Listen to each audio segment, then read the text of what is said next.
Thanks, man. Appreciate it.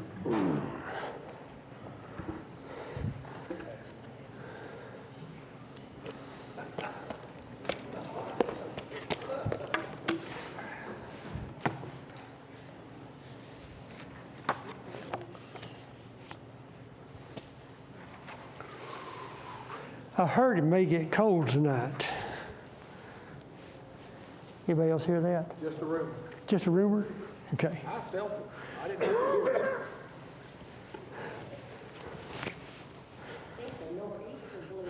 The nor'easter, yeah.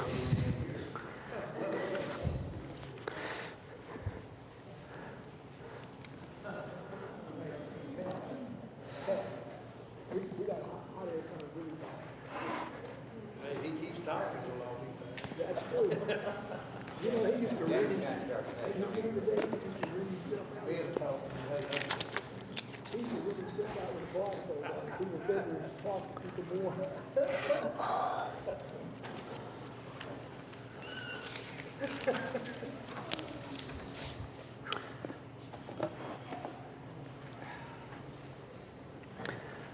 Okay, we did not get very far into Esther last week, but we started talking about Esther.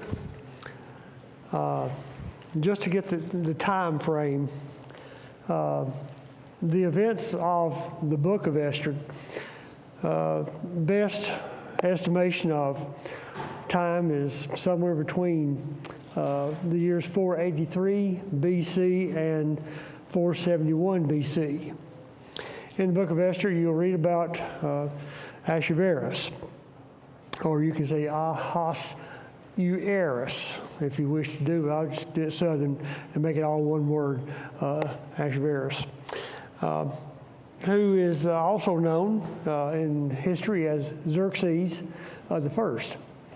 The time frame for the events in their life crossing over, his reign began in 486 BC. The events of the book began in his third year, 483 BC. According to history, Xerxes the First started a 4-year campaign of invasion to the Greek city-states in about 480. So, if you are reading some history about Thermopylae, for example, or the Battle of Salamis, or anything about the Persian experience in Greece, then you're at the beginning also of the book of Esther. The book of Esther is a filler, a fact, to give us the story of the Jews who did not return from exile.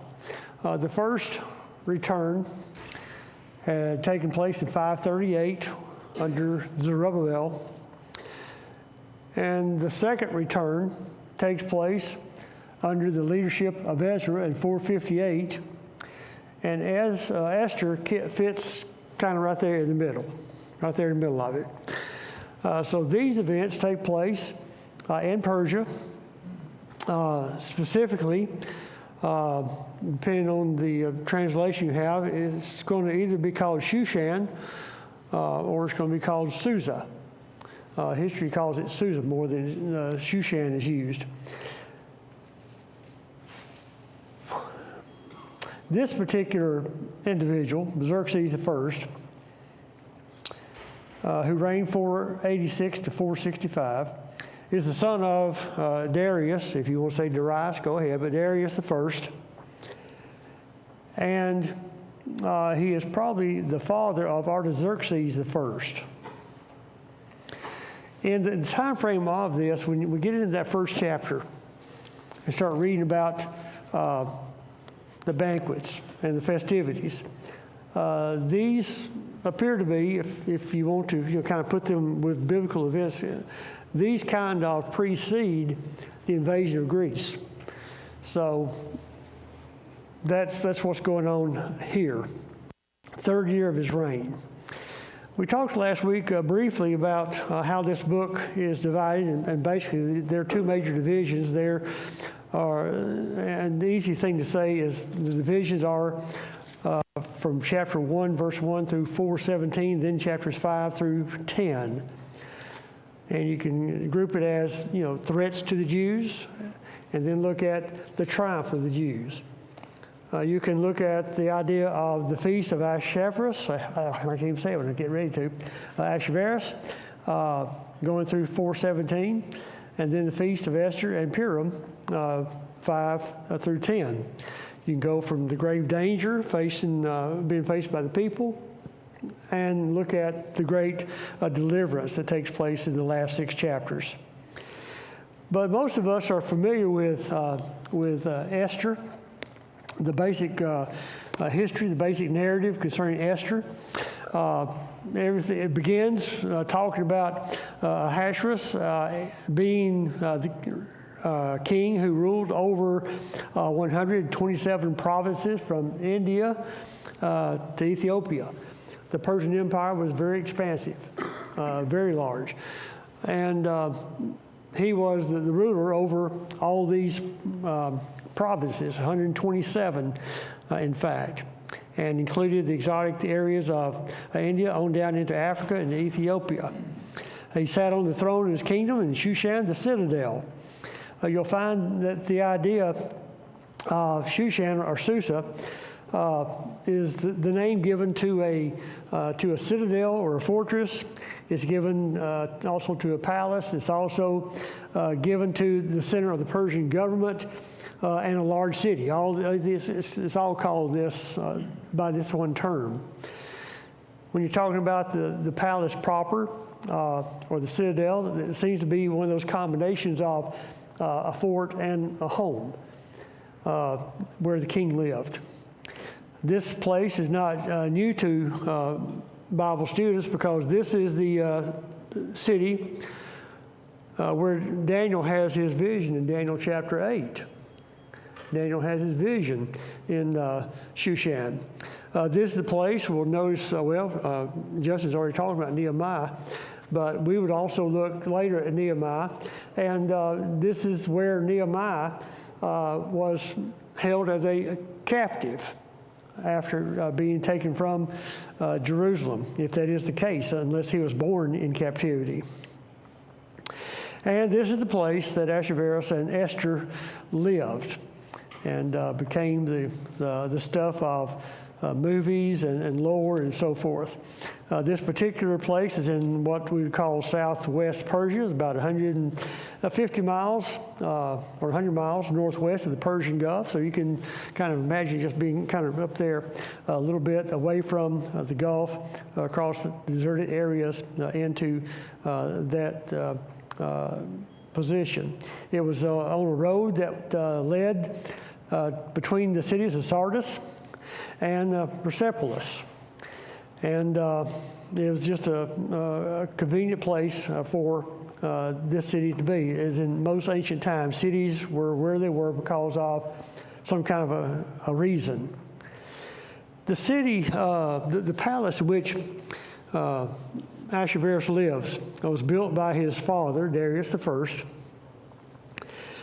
And it was later severely damaged in a fire during the reign of Artaxerxes I, and it was rebuilt by his son, Artaxerxes II.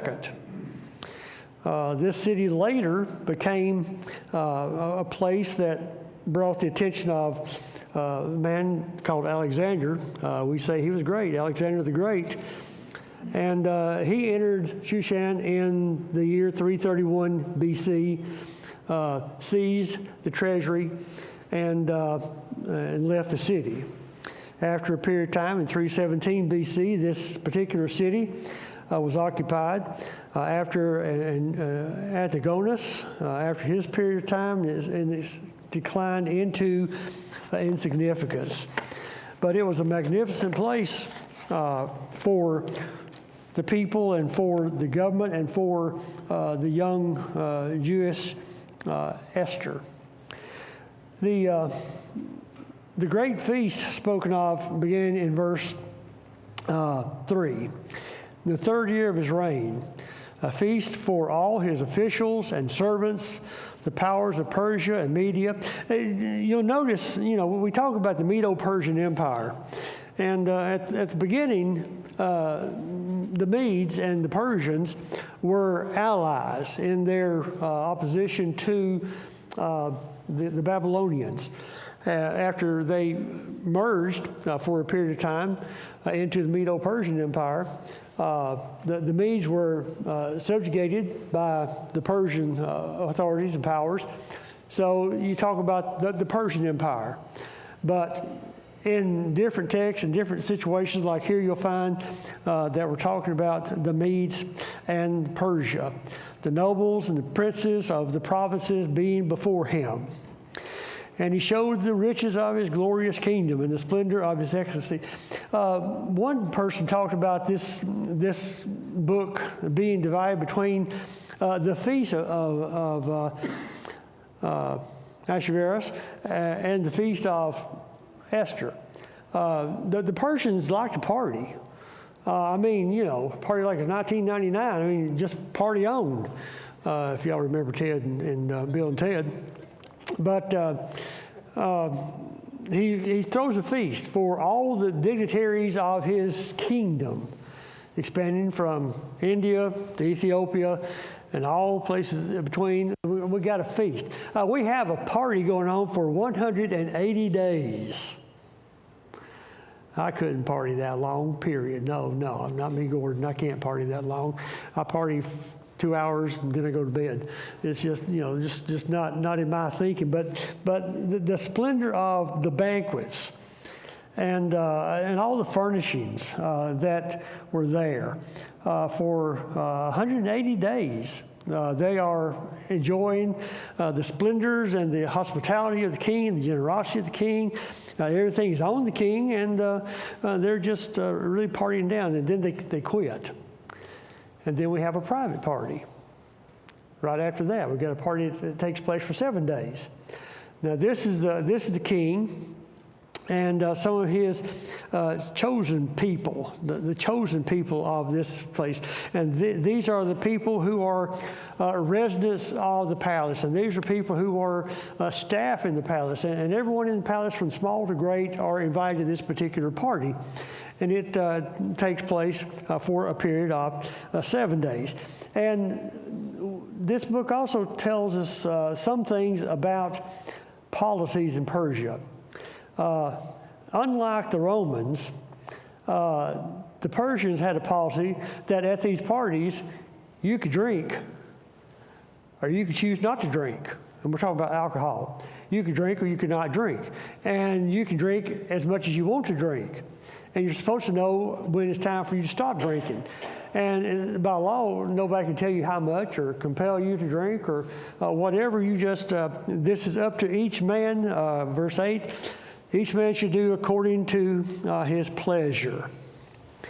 We also have at the same time his queen, Vashti. Vashti is giving a party for the girls. We've got segregated parties. We've got the men's party over here in the gardens, and then we've got the queen's party in the house. And all the ladies are in with her party. And while they're feasting, on the seventh day, verse 10 says, the heart of the king was merry with wine. And down where I come from, we say he's drunk. But his heart was merry with wine. They make it sound so pleasant. But he was drunk. And he's drinking, and they're all talking about the women. You know how guys do. They talk about the women. And he's talking about his beautiful, beautiful wife. In fact, if you look into this name, Vashti, it's not really a name. It's an adjective. It means beautiful. So in history, in secular history, the wife of Artaxerxes, he only appears to have had one, at least one. And she has a name, and her name is not Vashti. I forgot what her name is, but her name is not Vashti. Vashti means beautiful. So in all likelihood, it was simply her nickname maybe, what she was called by the king. But the king, being merry with his wine, says to the fellows, you know, my wife is the best looking wife ever was. She's the best looking woman ever. In fact, she is so beautiful, you ought to see her. So he sends 7 eunuchs. There's a reason they're eunuchs, because they tend the harem and the women who are belonging to the king. So send to go get Vashti and tell her to come and wear her crown. The Targum says to bring her naked. He wants to show her off.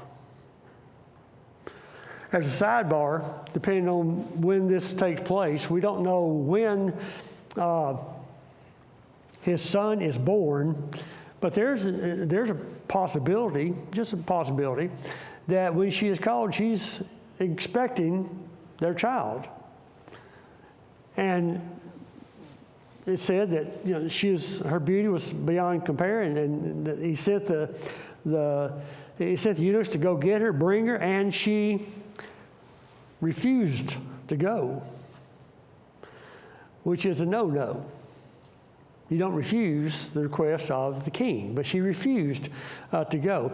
So because she refused, and we applaud her, we should make no small point of her refusal to do this as commanded by the king.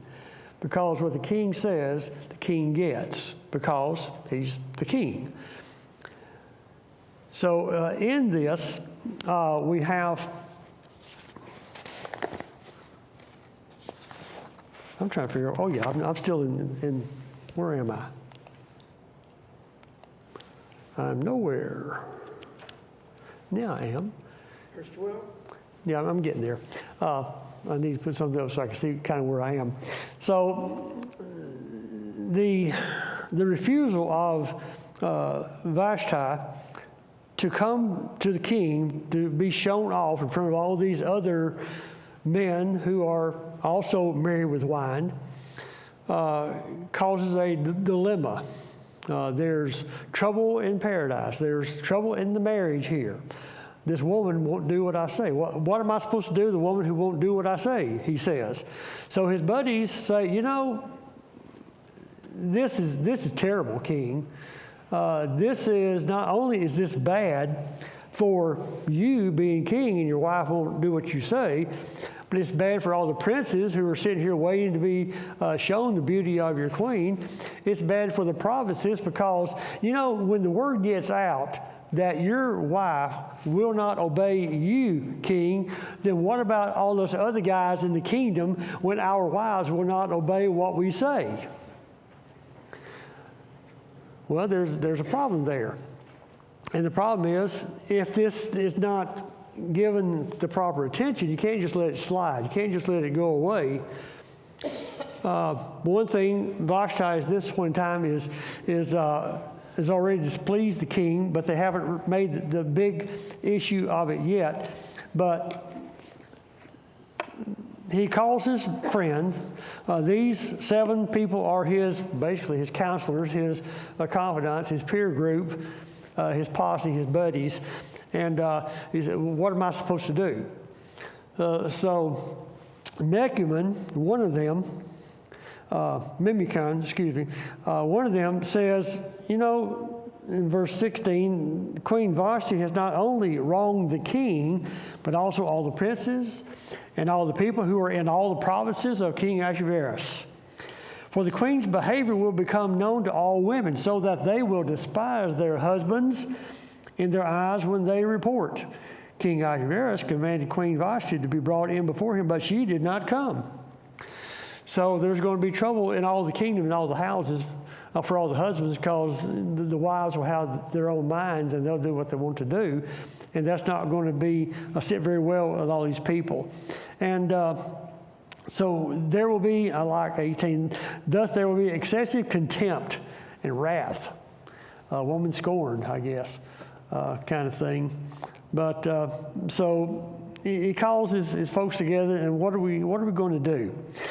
So in verse 19, we're told what the plan is. There's going to be a royal decree, beginning in verse 19. If it pleases the king, let a royal decree go out from him, and let it be recorded in the laws of the Persians and the Medes, so that it will not be altered. Okay, when the Persian king makes a law, it stays a law. There's no repeal of a law. Once the king makes it, it stays. It's on the books. It's recorded. It is on the books, and you need to make this proclamation and record it in the book of the laws of the Persians and the Medes, that so that it will not be altered. That Vashti shall come no more before King Ahasuerus, and let the king give her royal position to another who is better than she. So, okay, king, make a law. That's what kings are good at, make a law. The law is she's banned from your presence, and we're going to take her crown and give it to somebody else. He's still married with his wine, so he says, okay, that's what we're going to do. So the decree is written. It's sent to all the provinces. In verse 22, he sent letters to all the king's provinces, to each province in his own script, its own language, to every person in their own language. And each man should be master of his own house. Okay, here's the law. Men, be masters of your house, says the king, therefore it's law. And it goes out to all the empire. The king has decreed that's the case, therefore it is the case. But when the king gets over being merry with his wine, he has second thoughts. Seems like he must have had some likeness of his wife, Vashti. So he's thinking, well, I don't have a queen. I don't have it. What am I going to do without having a queen? Because I can't change the law. I can't say, honey, it's all right, I'm going to take you back. Can't do that. Why? It's a Persian law now, and you can't change the law. Can't alter the law. Can't do that.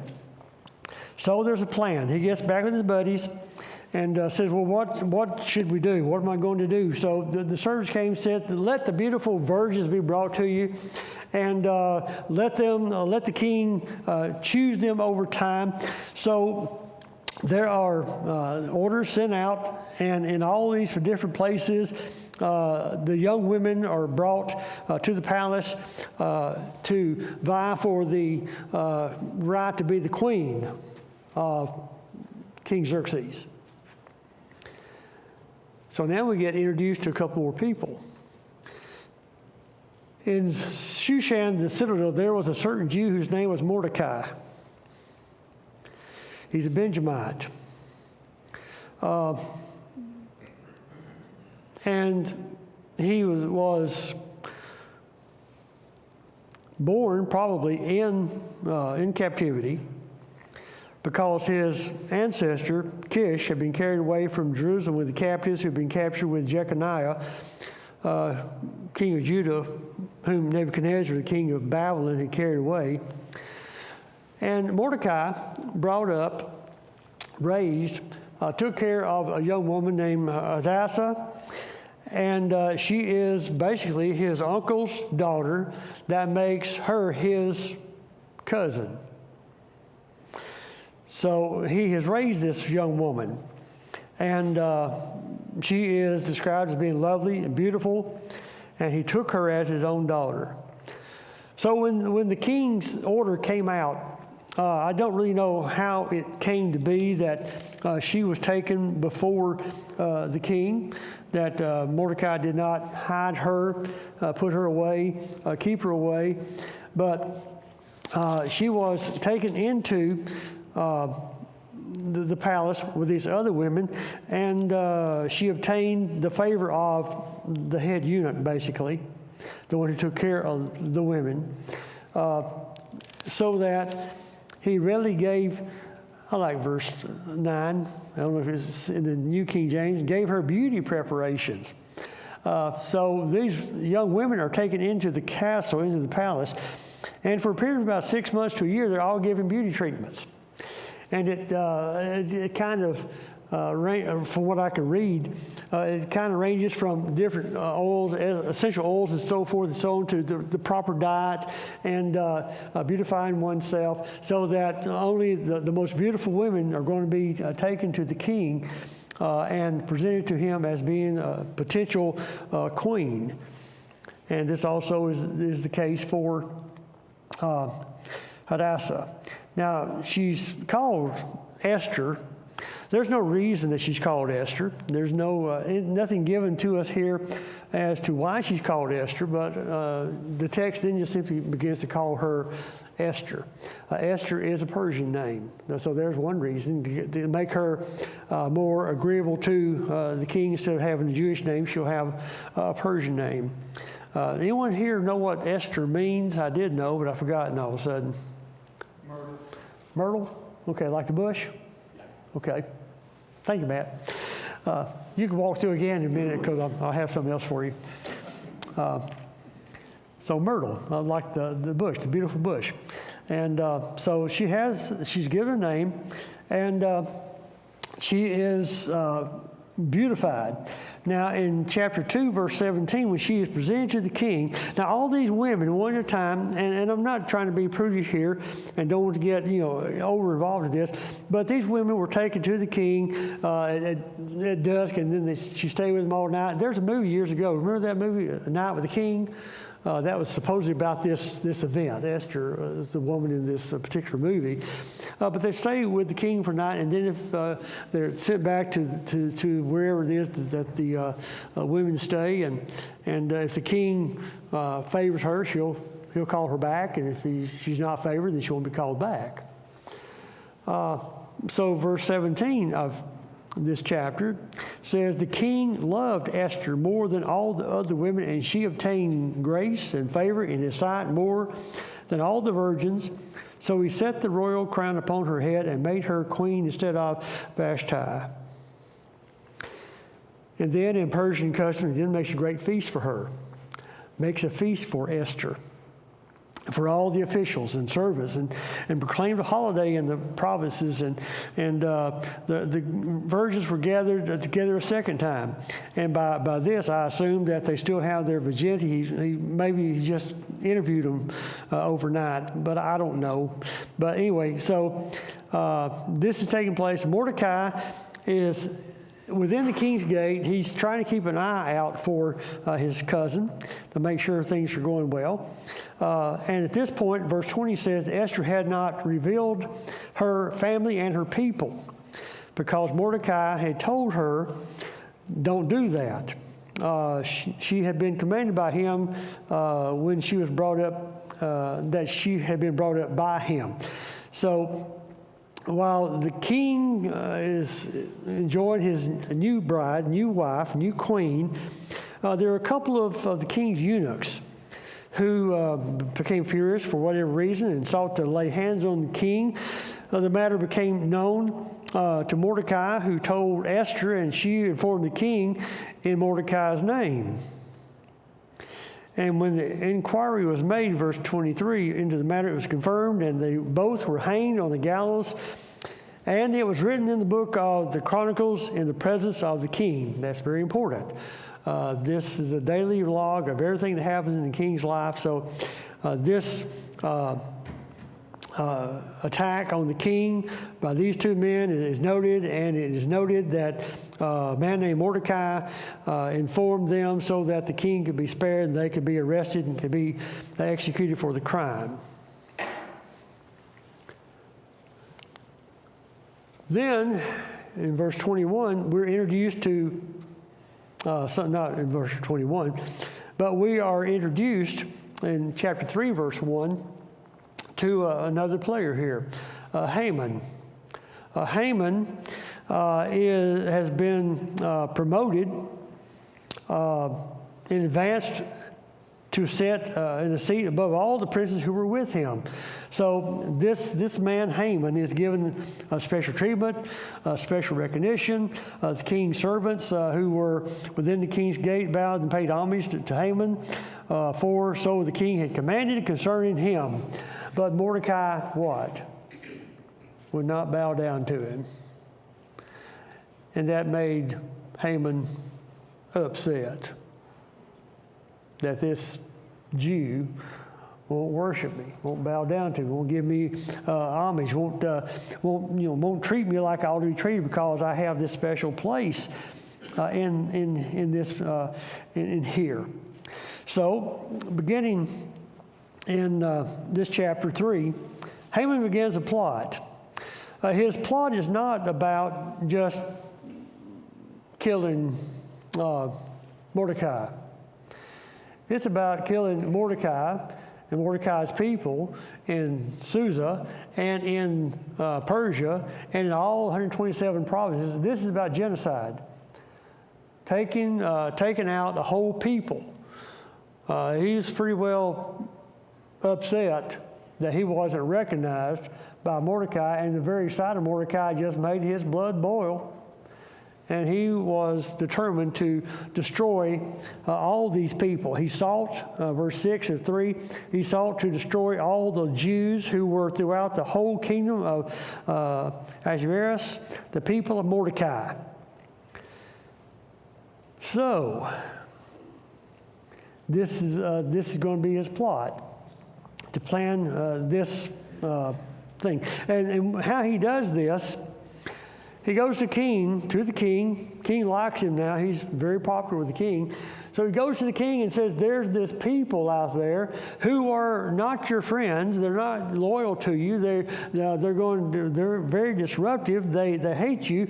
Their laws are different than other people's. They do not keep your laws. They're not fitting for the king to let them remain. In other words, they're not fit to live.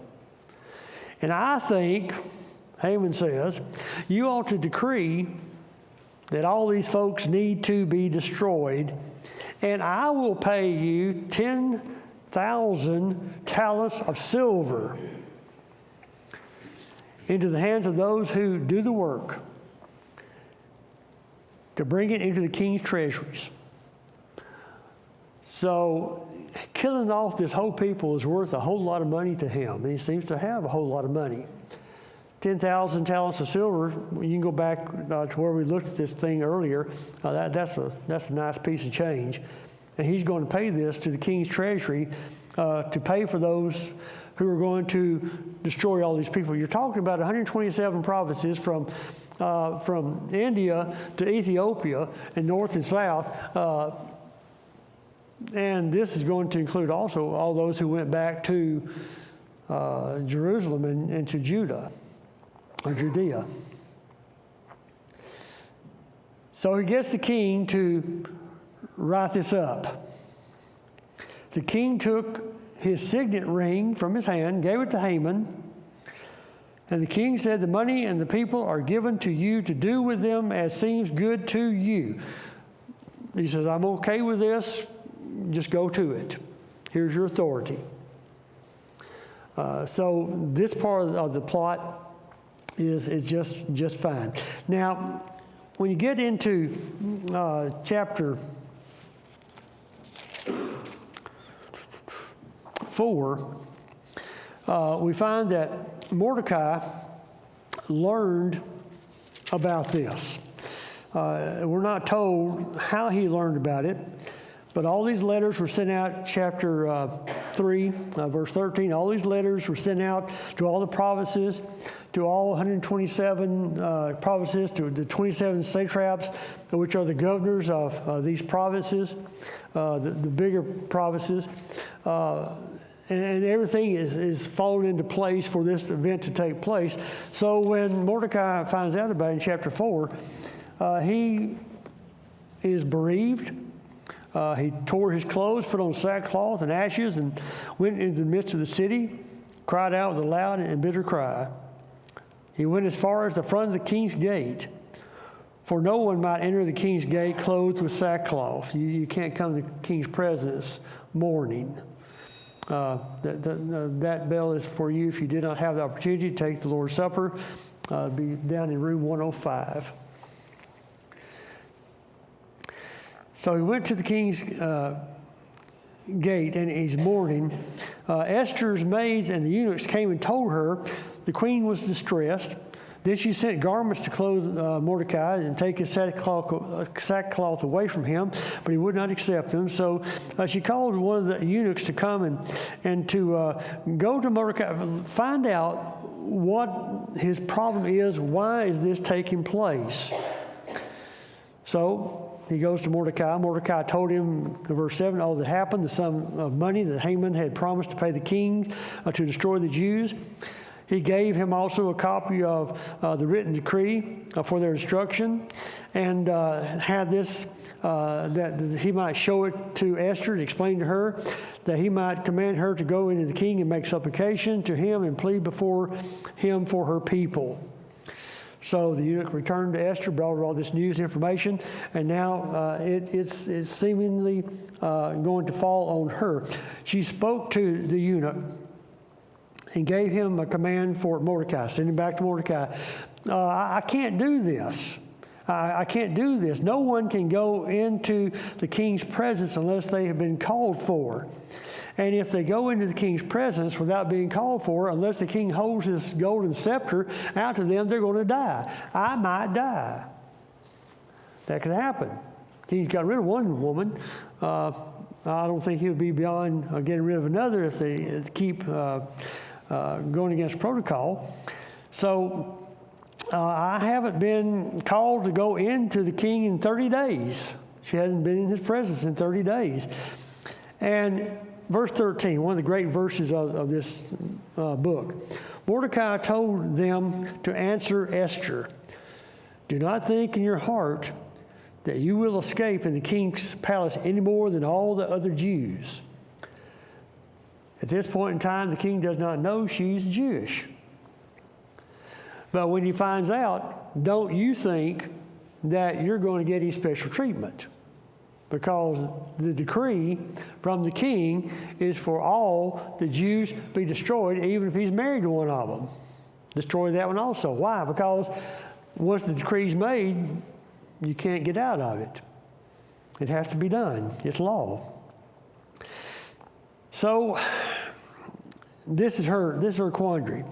And he goes on to say in verse 14 also is very familiar, for if you remain completely silent at this time, relief and deliverance will arise for the Jews from another place. You ever think about God has a backup plan? Esther, if you don't do this, God will bring someone else into play. It's your opportunity for you to do something, but if you don't, God is not bound by your doing or not doing this. But you and your father's house will perish. Yet who knows whether you have come to the kingdom for such a time as this.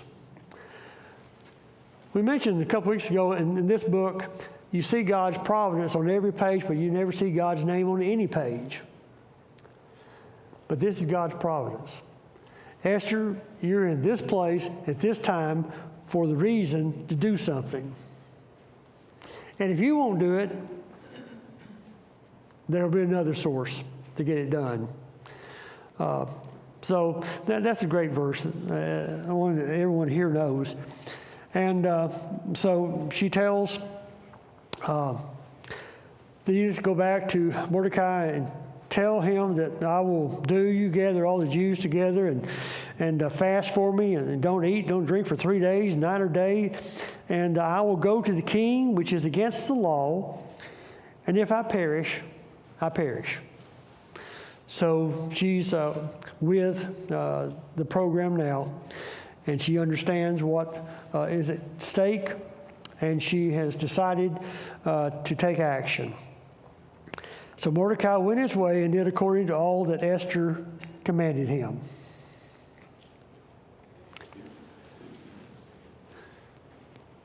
Haman's over here in the corner just getting all kinds of excited about what's about to happen. He is beside himself as to what is going to happen to these people that are represented by Mordecai and who had the audacity not to give him the honor that he's supposed to have. So the third day, that was 3 days of fasting and prayers, And on the third day, she puts on her royal robes and goes to the inner court of the king's palace, across from the king's house, where the king sat on his royal throne in the royal house, facing the entrance of the house. And it was when the king saw Queen Esther standing in the court, and he gave her a thumbs down. Take her out and do whatever you do to kill. No, she finds favor in his sight. He seems to have a great deal of respect and love for this woman. He holds out the golden scepter to her, and she comes near and touches the top of the scepter, and the king says, "What's on your heart, darling? What can I do for you? I'll do anything for you. I'll give you up to half of my kingdom." And there's a bargain. I'll give you half of my kingdom. What is it that I can do for you? And she says, "I'd like for you and Haman to come have lunch with me." Okay. Sounds good. That's what, yes. The king absolutely says yes. So the king and Haman went to the banquet, in verse 5, that Esther had prepared. And at the banquet, the king says, "No, what do you want? What do you want?" And again, he makes the point, "I'll give you up to half my kingdom. Just tell me what you want." And she makes her request, beginning verse 7. And then to 8, "If I have found favor in the sight of the king, if it pleases the king to grant my petition and fulfill my request, then let the king and Haman come tomorrow for another banquet." And don't you know in the background, Haman's going, "Hey, this is pretty good. The queen wants me to come to have lunch tomorrow too. We had a good lunch today, a good banquet, a good meeting, and tomorrow, yes, the queen wants us to do." And she says to the king that, "I will tell you what I have in mind." So verse 9, "Haman went out that day joyful and glad heart. When Haman saw Mordecai in the king's gate, he didn't stand or tremble before him. He was filled with indignation against Mordecai. He restrained himself, went home, and pouted, whined, and cried before his friends and his wife, Zeresh. Told them all of the great riches and the multitude of his children, everything to which the king had promised him, and the advancements. And besides that, Queen Esther had me for lunch today. She's invited me for lunch tomorrow too. You know, I'm highly favored by the king and the queen. Yet all this avails me nothing, verse 13, so long as I see Mordecai, that filthy Jew, sitting at the king's gate. And his wife, gentlemen, men, when your wife offers advice, take it. Right? So his wife offers him advice. Let's just build a gallows. 50 cubits, 75 feet high. Let's build a gallows and hang that fool right off there. Let's just build a gallows and you can hang him, and they'll take care of it. And he says, that's a good idea. So that's what we're going to do. We're going to build a gallows, 75 feet high, and I'm going to hang Mordecai on it. And then go merrily with the king to the banquet. The thing pleased Haman, and so we had the gallows made. In chapter 6, we get a little bit deeper in this because the king is, how kings are. You can't always sleep at night, so you're just kind of feeling around. And one thing that kings like to do is read the laws on the books. Don't y'all like to read your books of laws and everything? Anyway, you need to read and see if there's anybody out there that needs some attention. So he's reading, and he reads about this plot by these two eunuchs against his life, and this man Mordecai brings it to our attention, and they are arrested and they're killed. And what's been done for Mordecai? Nothing yet. Thank you, folks. We'll see you next week.